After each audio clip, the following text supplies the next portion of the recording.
Hey, it's the Empire. Don't forget to hit the like button, the subscribe button, and the bell icon for more videos. We taking over.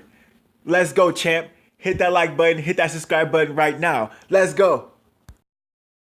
Hey, this is the Empire. Geoboxing Empire. Back for boxing. Now, we all know Alexander Povetkin is going to be fighting David Price soon, March 31st, and it's going to be a phenomenal fight. Now, if Alexander Povetkin gets past David Price, and Alexander Povetkin goes on to fight Anthony Joshua, I'm telling you right now, this is my opinion. Anthony Joshua is gonna have to fight in Russia. He's gonna have to fight in Russia, man. Now, if you guys didn't know how the sanctioning bodies work, basically, how it works is right. I'm gonna read like a short. I'm gonna read something for you guys. Right. It says the purse offer procedure works in the following manner. A champion, national, continental, or world is obliged to make a defense against a mandatory challenger at least once a year. That contender can be simply the top ranked contender as determined by the governing body or designated through the official elimination bout between that body's top two ranked contenders in that particular weight class. The champion and challenger are ordered to negotiate a bout within a particular time frame in the event they do not reach an agreement, or rather, their managers or promoters do not. A purse offer is called the boxer's representatives generally have 30 days of free negotiations to come up with an accord. Another 15 days given to finalize sites and dates for the bid. At the time the sites are selected, the purse offer and sealed bids are presented by any promoter licensed with a sanctioning body. The bids are then opened and the amount is divided 75% for the champion, 25% for the challenger. There are modifications, particularly if the bid involve top level people like Mike Tyson. In the event challenger wins, he is theoretically free to take his title and box for any promoter he wishes without conceding options. All right, cool. Now, the fact that the whole point of that is if the boxers don't reach an agreement, it goes to purse bid. And we all know that Alexander Povetkin has a billionaire promoter behind him. Now, I doubt Eddie Hearn's worth a tenth of a billion. I doubt Eddie Hearn's worth 100 million. And if he was, what's 100 million to a billion? So, Alexander Povetkin got this spot because he paid the WBA off. Don't ever forget that, right? The number one mandatory before Alexander Povetkin was another drug treat, Luis Ortiz, who failed one drug test last year, right?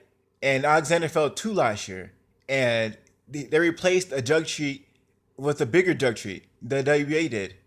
I mean, it's sort of mind-boggling, right? So don't be shocked when this fight goes to purse bid, if this fight ends up landing in Russia, because I can see that happening easily. This fight will be in Russia, right? Alexander Povetkin's promoter is not going to be paying all this money to have Alexander fight anywhere else but Russia. Now, how do I know this? Because Al Heyman, when he had Deontay Wilder and Povetkin were going to fight, Al Heyman got outbid by Alexander Promoter's billionaire promoter. And Al Heyman has deep pockets, man, and he's getting a lot of money from these fighters. His roster is the biggest roster in boxing. I mean, it's so big. Al Heyman, he basically has all his fighters fight each other, and they're really good cards. Most of the big name fighters fight each other. I mean, basically everyone fights everyone, right? And Al Heyman don't care, man. He'll pit undefeated fighters against an undefeated fighter, and people will take losses. Adrian Broner took a loss under Al Heyman. Sean Porter took a loss under Al Heyman. There's a lot of fighters who took losses out of Al Heyman. Erison Lubin took a loss under Al Heyman. A lot of undefeated fighters. I mean, I can keep going on and on and on about undefeated fighters who took L's against Al Heyman fighters. Even Luis Ortiz versus Deontay Wilder, both the fighters are undefeated. One of the fighters will lose their O, and they're both Al Heyman signed. So Al Heyman doesn't really care who loses. He's still getting paid. And he's getting paid a lot of money. He's paying these fighters top dollar, but he's definitely getting a lot of money from these fighters as well. And he has a backing and a network, basically, for PBC. And he has a lot of investors giving him a lot of money. He couldn't outbid Alexander Povetkin's promoter. Eddie Hearn, there's no way he can do that. He can't outbid Alexander Povetkin's fighter because, for one, Alexander Povetkin is basically that guy's only big name fighter, right? Eddie Hearn is a great promoter, but the problem is he has too many fighters. He has to spread his money out between a lot of fighters. Alexander Povetkin, his promoter, basically his biggest name is Alexander Povetkin, and that's about it. So therefore he has more money to spend on Alexander Povetkin for a big fight.